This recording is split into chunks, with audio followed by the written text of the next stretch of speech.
Are you miserable?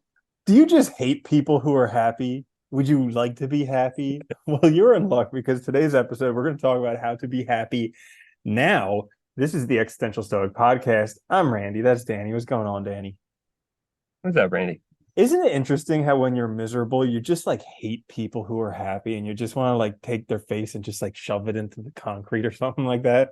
It is funny, isn't it? Though it's the same thing, dude. Like I don't know. Have you ever been like like when you're single and you look at people that are like in couples that seem happy, and you're like, oh, this jerk, blah blah. Or like I know that something's definitely wrong at at home when they're not showing it to other people, or like it's like we have this tendency to like see people that have what we think we don't have, and then we get angry for no reason. It's not their fault, you Yeah. know. Yep. The blessing of envy. So, in this episode, we're each going to give a few quick tips for how to be happy now, not sometime in the future, not when you Right now, retire, but actually right now. Maybe by the end of this episode, you might be a little bit happier. So, that'd I be will, awesome. yeah, right? Yeah. Yeah. So, I will go first. My first one is let go of the past. So, a lot of people have all these reasons, like really solid evidence-based reasons why they can't be happy. They're like, I don't have this didn't work out, I did this thing, this person would whatever to me. All these different reasons, all this stuff that's in the past dictating why they can't be happy right now. Yep. And so first step is just let go of the past. Because if you let go of the past, all of a sudden you're left with right now. And all that stuff, yeah, that got you to where you are right now. But what you do right now, that's going to get you wherever you're going to get to in the future. I like that one too because what's funny is like as we take care of ourselves and become happier now, we also reinterpret the past. And the past looks very different. It starts to look as a stepping stone to get to now instead of a weight that's holding us down. And I think it's totally right. Like you can't be happy now if you're living in the past. And sometimes you gotta let it go to move on. Like, yes, that's true. It's what you did, it's who you were, but you have the future and change now. You can make yourself something new, you can be something different, and things don't have to be defined by it. I think that's a really important one that we need to Yeah. let go of. And if you don't, you can't, I mean, there's no way to be happy. I suffered from that before in the past, and like you really can't be happy if you don't let go of it. Yeah, and like multiple people can have very similar experiences. And for one person, it's a reason to be miserable. And for another person, it's a life defining moment, a reason why they'll never be miserable again. Yeah, it's the crazy thing, right? It's just all perspective and how you interpret it. That's a good one. My first one is, which I think relates very well, is focus on the journey. Like I think we get caught up in, I'll be happy when I get this. I'll be happy when I have $1 million or a billion or whatever it is now. I'll be happy, when I meet that person and blah blah blah. And like we focus so much on the goals and the success markers or metrics rather than actually focusing on what we're doing now and actually like enjoying now for what it is. Like, oh, I get to do this. I get to learn this thing. I get to see where this takes me or try this new thing, just actually being present here instead of focusing on ends. That's a good one. I when you mentioned like focus on the journey, it reminded me of when I went on some canoe trips when I was younger. Because like I used to enjoy that because they were a lot of fun. It was like Yeah, part of the journey. But like the journey was, you would get in the canoe and a lot of canoes would tip, and then you would have to go around like different crashing to the areas. side. You would stop, you would have lunch, all this different stuff. And it made me think that like a lot of stuff in life, I'm just trying to get to the end. And like it's like with that Yeah. canoe trip, if my goal is just to get to the end, why didn't I just drive to the end? Like why did I bother getting in the canoe? So it is a really good thing to focus on the journey. It is funny because, like, I think most of us will notice when we do that, like, that's the stuff we enjoy most when we enjoy the process of something. It's funny. Like, I remember I used to go golfing with my dad when I was younger, and I don't particularly like love golfing, but I used to love it because it was a chance for us to go walk around for a few hours and chat outside. It was just nice out. Like, I enjoyed that so much that it was like the activity didn't matter almost. You know what I mean? Hmm. Yeah, it's fun. Yeah. Absolutely. So my second one for how to be happy now is have faith in the future. So like by have faith in the future, I mean like trust in the future. Trust that it'll work out. And the reason that I say that is because a lot of times we can't be happy now because we're so worried about the future. Like me worrying about some future thing right now is going to Yeah. actually impact the future in a positive way. Doubtful. But we make our lives miserable and we make ourselves miserable because we want something to be some way in the future that isn't going to happen until the future. So yeah, by trusting That in the one, future. That way you can just kind of let go, be like, hey, it'll work out. And then I'll just be here. you know what I like about that one too is that the phrasing, the trusting in the future. It just, I don't know, when you said it now, it just reminded me too, like, if I do what I'm supposed to do now, I can trust that it's going to work out. That's it.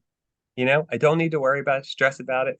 And it's so true, dude. If we focus on like, if we stress about those things, it doesn't improve the situation now. It doesn't help us. It actually makes it harder to get things done, to do what we're supposed to do. So if we just trust it'll work out, I mean, what's there, to disprove that? Because everything we've ever done usually works out. So it's like, And also, when it does, when whatever happens in the future, you are going to be there with all your resources at your disposal, yeah, yeah. and you've been able to handle everything that you've encountered so far in your life.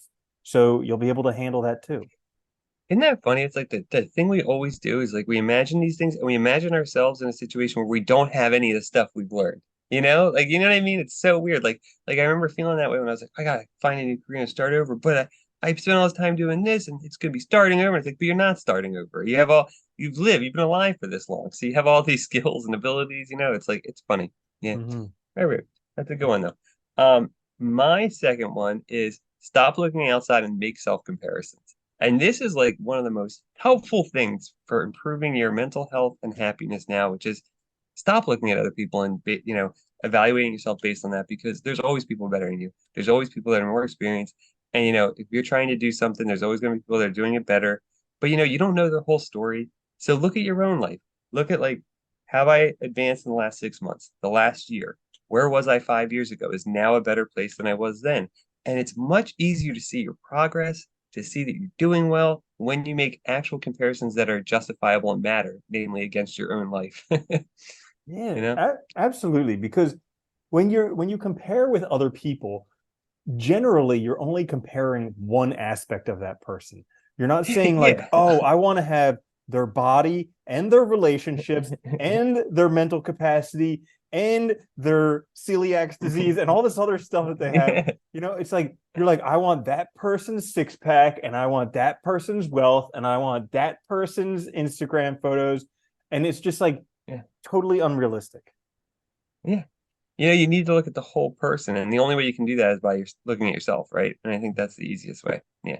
Yeah, and then when you look at the whole individual, like one of the things that I've like doing is reading biographies because it's kind of eye-opening. Like all these successes, you start to see like the absolute trauma and crazy stuff they had to go through in order to get where they were. And it's kind of like, you know what? If I don't have to go through that stuff, I don't mind not being a success like them. Really not that bad. Yeah. What's crazy? I was watching. What was it? It might have been The Dirt or something. I'm like, I don't know, one of those musician things. But they were saying too. They were saying like because they got addicted to like I think it was like drugs, some drugs like heroin or cocaine or something. During when they were performing with the guy was like, he's like when you're famous and you're making lots of people money, he's like people just give you that stuff because they want you to go make money. And it's like you don't even realize they're using you like the whole time. And it's like, yeah, we don't see all that all the time. So we think, yeah, they must be great, but we're not seeing the whole life. Mm-hmm. Yeah, Absolutely. crazy. Yeah.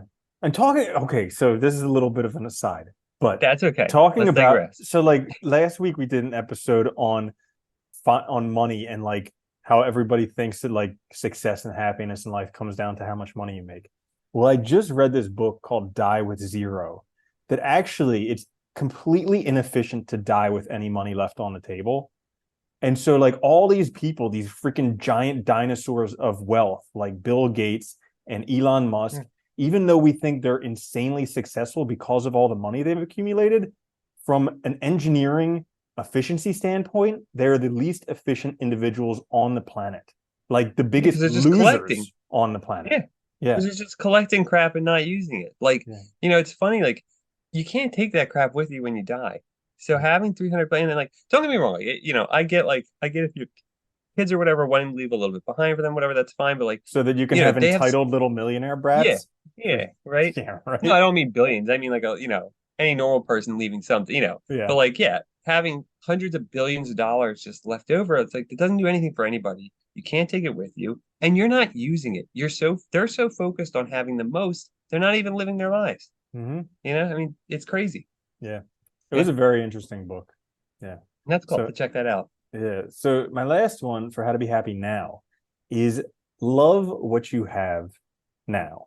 So this is like the craziest exercise because of how insanely well it works at changing my attitude almost instantaneously. So like when I remember to do this, I just stop wherever I am, like in my room or outside or wherever it is. And I just take a look around and I notice like all the things that are really awesome right now, like these things that I wanted so badly for so long, and now I have them, or these things that I think are really cool and they're there, or these like just being able to see stuff like these beautiful colors and plants and birds and all this stuff. And just like all of a sudden, like in a moment, completely changes my mindset. Dude, like the small delights, that thing was so great because like just remind yourself of all the little pleasurable things each day that do happen that we're not aware of normally because we don't take notice, you know? And it's funny, like I like that exercise too, because like that can be so helpful. I remember when I was really depressed, like that was helpful because like there was days where I was like, hey, at least I got out of bed today, you know? And I was like, that was a win. And it's Mm-hmm. like, it just depends on what you're doing, but like you can always find that little silver lining, those good things to actually love about life and be happy about and to kind of celebrate. And it makes it just better now. It's a good one. My last one is, and this one's kind of hard, but know what you actually need. So this is hard because it means knowing what you value, what actually matters to you, where you want to go, but like kind of getting clear about like, what do I want out of this life? What do I really need?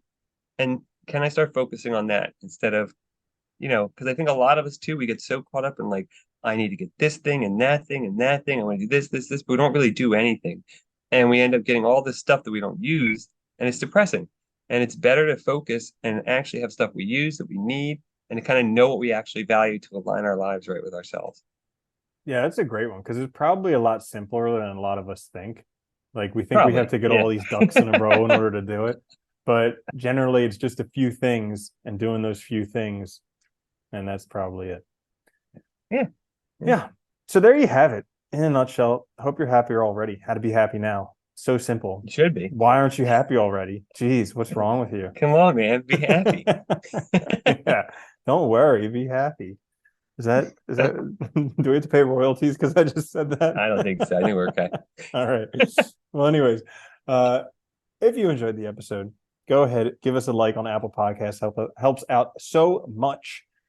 Thank you so much for listening. This is the Existential Stoic Podcast. I'm Randy. That's Danny. I'll see you later, Danny. Later, man.